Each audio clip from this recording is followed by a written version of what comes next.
जय माता दी दोस्तों। स्वागत है आपका हमारे YouTube चैनल पर।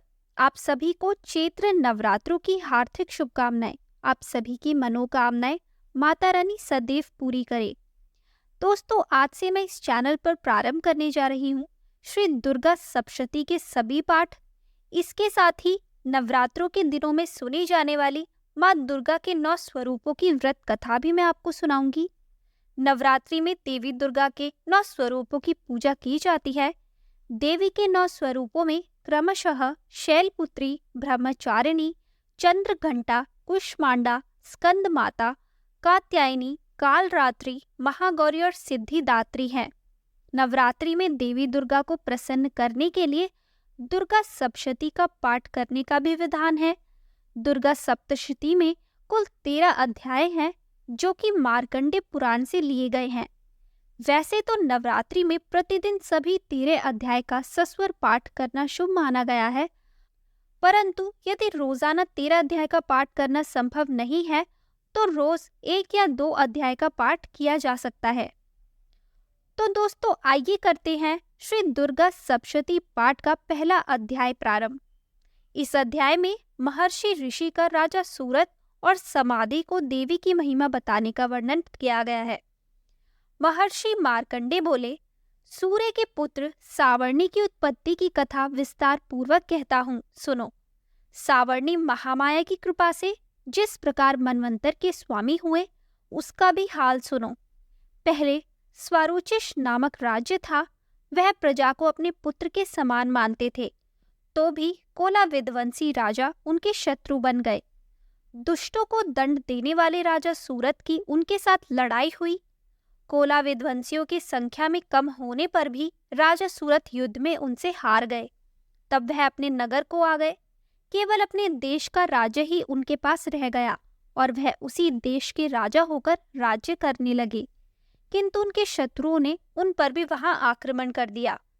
राजा को बलहीन देखकर उसके दुष्ट मंत्रियों ने राजा की सेना और खजाना अपने अधिकार में कर लिया। राजा सूरत अपने राज्याधिकारी को हारकर शिकार खेलने के बहाने घोड़े पर सवार होकर वहां से एक भयंकर वन की ओर चले गए। उस वन में उन्होंने महर्षि मेधा का आश्रम देखा। वहां मेधा महर्षि अपने शिष्यों तथा मुनियों से सुशोभित बैठे हुए थे और वहां कितने ही हिंसक जीव परम शांति भाव से रहते थे। राजा सूरत ने महर्षि मेधा को प्रणाम किया और महर्षि ने भी उनका उचित सत्कार किया। राजा सूरत महर्षि के आश्रम में कुछ समय तक ठहरे। अपने नगर की ममता के आकर्षण से राजा अपने मन में सोचने लगे, पूर्व काल में पूर्वजों ने जिस नगर का पालन किया था वह आज मेरे हाथ से निकल गया। मेरे दुष्ट एवं दुरात्मा मंत्री मेरे नगर की अब धर्म से रक्षा कर रहे होंगे या नहीं। मेरा प्रधान हाथी, जो कि सदा मद की वर्षा करने वाला और शूरवीर था, मेरे वैरियों के वश में होकर न जाने क्या दुख भोग रहा होगा। मेरे आज्ञाकारी नौकर, जो मेरी कृपा से धन और भोजन पाने से सदैव सुखी रहते थे और मेरे पीछे पीछे चलते थे, वह अब निश्चय ही दुष्ट राजाओं का अनुसरण करते होंगे तथा मेरे दुष्ट एवं दुरात्मा मंत्रियों द्वारा व्यर्थ ही धन को व्यय करने से संचित किया हुआ मेरा खजाना एक दिन अवश्य खाली हो जाएगा। इस प्रकार की बहुत सी बातें सोचता हुआ राजा निरंतर दुखी रहने लगा। एक दिन राजा सूरत ने महर्षि मेधा के आश्रम के निकट एक वेश्या को देखा। राजा ने उससे पूछा, भाई तुम कौन हो? यहाँ तुम्हारे आने का क्या कारण है और तुम मुझे शोकग्रस्त अनमने से दिखाई देते हो, इसका क्या कारण है? राजा के यह नम्र वचन सुन वेश्या ने महाराज सूरत को प्रणाम करके कहा। वेश्या बोला, राजन, मेरा नाम समाधि है। मैं धनियों के कुल में उत्पन्न एक वेश्या हूँ। मेरे दुष्ट स्त्री पुत्रादिकों ने लोभ से मेरा सब धन छीन लिया है और मुझे घर से निकाल दिया है। मैं इस तरह से दुखी होकर इस वन में चला आया हूँ और यहाँ रहता हुआ मैं इस बात को भी नहीं जानता कि अब घर में इस समय सब कुशल है या नहीं। यहाँ मैं अपने परिवार का आचरण संबंधी कोई समाचार भी नहीं पा सकता कि वह घर में इस समय कुशल पूर्वक है या नहीं। मैं अपने पुत्रों के संबंध में यह भी नहीं जानता कि वह सदाचारी है या दुराचार में फंसे हुए हैं। राजा बोले, जिस धन के लोभी स्त्री पुत्रों ने तुम्हें घर से निकाल दिया है, फिर भी तुम्हारा चित्त उनसे क्यों प्रेम करता है? वेश्या ने कहा, मेरे विषय में आपका ऐसा कहना ठीक है, परंतु मेरा मन इतना कठोर नहीं है। यद्यपि उन्होंने धन के लोभ में पड़कर पितृ स्नेह को त्याग कर मुझे घर से निकाल दिया है, तो भी मेरे मन में उनके लिए कठोरता नहीं आती। हे महामते, मेरा मन फिर भी उनमें क्यों फंस रहा है? इस बात को जानता हुआ भी मैं नहीं जान रहा। मेरा चित्त उनके लिए दुखी है। मैं उनके लिए लंबी लंबी सांसें ले रहा। उन लोगों में प्रेम नाम को नहीं है। फिर भी ऐसे निस्नेहियों के लिए मेरा हृदय कठोर नहीं होता। महर्षि मार्कंडेय जी ने कहा, हे ब्राह्मण, इसके पश्चात महाराज सूरत और वेश्य दोनों महर्षि मेधा के समीप गए और उनके साथ यथा योग न्याय संभाषण करके दोनों ने वार्ता आरंभ की। राजा बोले, हे भगवान, मैं आपसे एक बात पूछना चाहता हूँ, सो आप कृपा करके मुझे बताइए। मेरा मन अधीन नहीं है, इससे मैं बहुत दुखी हूँ। राज्य धनादिक की चिंता अभी तक मुझे बनी हुई है और मेरी यह ममता अज्ञानियों की तरह बढ़ती ही जा रही है। और यह समाधि नामक वेश्य भी अपने घर से अपमानित होकर आया है। इसके स्वजनों ने भी इसे त्याग दिया है। स्वजनों से त्यागा हुआ भी यह उनसे हार्दिक प्रेम रखता है। इस तरह हम दोनों ही दुखी हैं।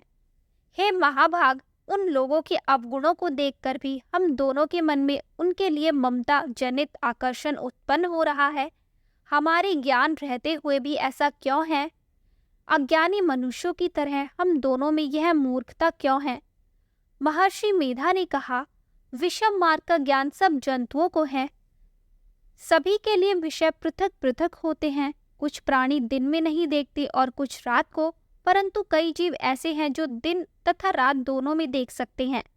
यह सत्य है कि मनुष्यों में ज्ञान प्रधान है, किंतु केवल मनुष्य ही ज्ञानी नहीं होता, पशु पक्षी आदि भी ज्ञान रखते हैं। जैसे यह पशु पक्षी ज्ञानी है, वैसे ही मनुष्यों का ज्ञान है, और जो ज्ञान मनुष्यों में वैसे ही पशु पक्षियों में है।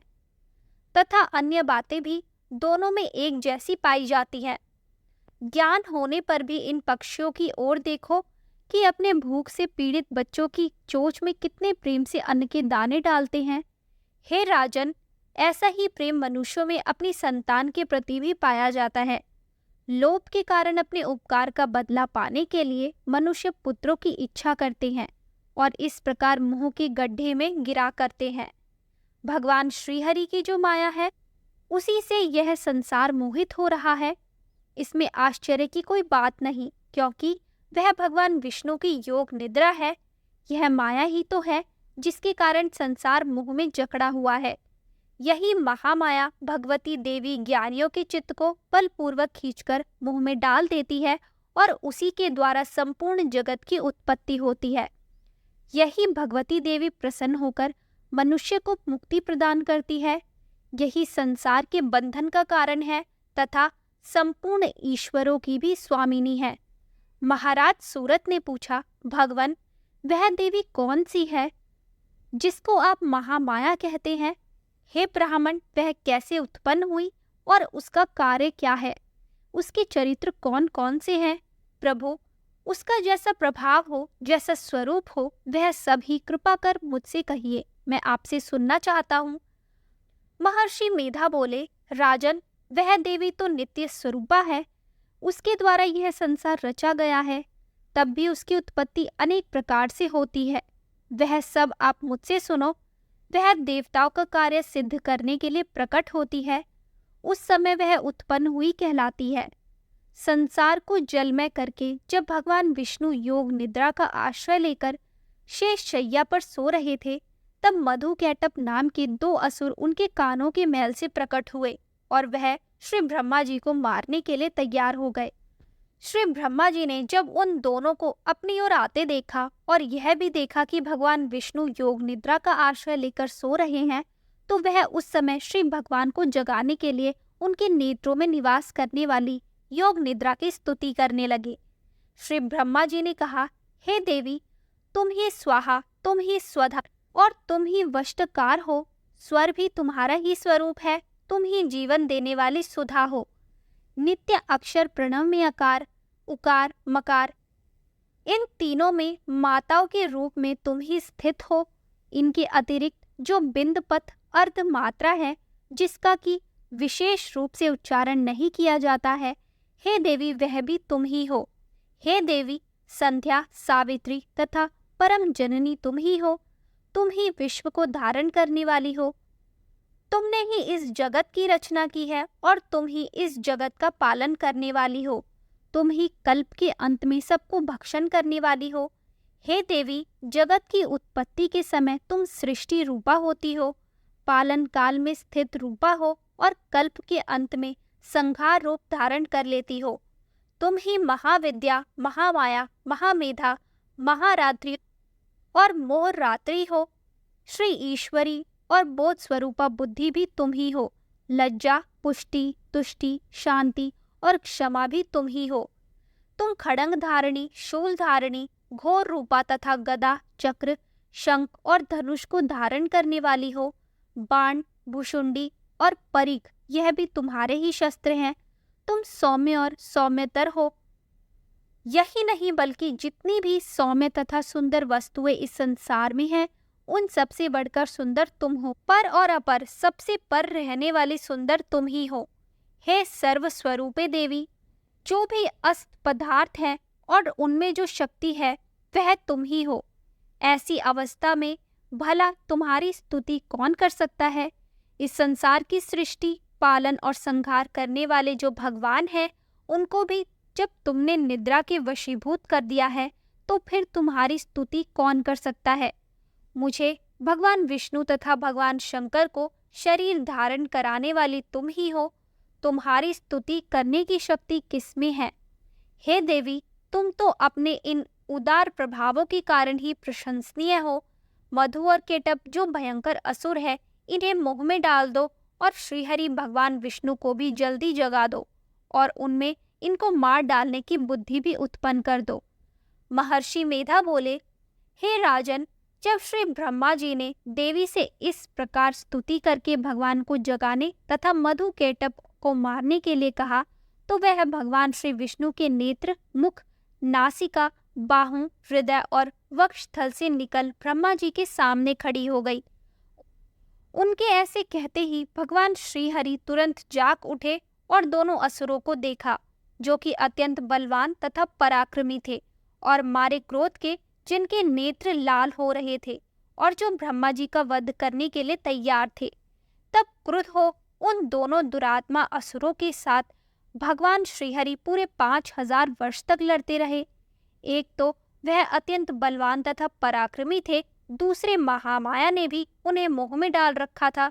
अतः वह श्री भगवान से कहने लगे, हम दोनों तुम्हारी वीरता से अत्यंत प्रसन्न हैं, तुम हमसे कोई वर मांगो। भगवान ने कहा, यदि तुम मुझ पर प्रसन्न हो तो अब तुम मेरे हाथों से मर जाओ। बस इतना सा ही वर मैं तुमसे मांगता हूँ। यहाँ दूसरे वर से क्या प्रयोजन है। महर्षि मेधा बोले, इस तरह से जब वह धोखे में आ गए और अपने चारों ओर जल ही जल देखा, तो भगवान श्रीहरि से कहने लगे, जहाँ पर जल न हो, सूखी जमीन हो, उसी जगह हमारा वध कीजिए। महर्षि मेधा कहते हैं, तथास्तु कहकर भगवान श्रीहरि ने उन दोनों को अपनी जांग पर लिटाकर उन दोनों के सिर काट डाले। इस तरह से यह देवी श्री ब्रह्मा जी के स्तुति करने पर प्रकट हुई थी। अब तुमसे उनके प्रभाव का वर्णन करता हूँ। तो दोस्तों, यहाँ होता है श्री दुर्गा सप्तशती पाठ का पहला अध्याय समाप्त। आने वाली वीडियो में मैं आपको दूसरा और तीसरा पार्ट सुनाऊंगी। तो दोस्तों, आपको ये वीडियो कैसी लगी हमें कमेंट करके ज़रूर बताएं। हमारी आने वाली सभी वीडियोस को देखने के लिए हमारे चैनल को सब्सक्राइब करें और शेयर करना ना भूलें।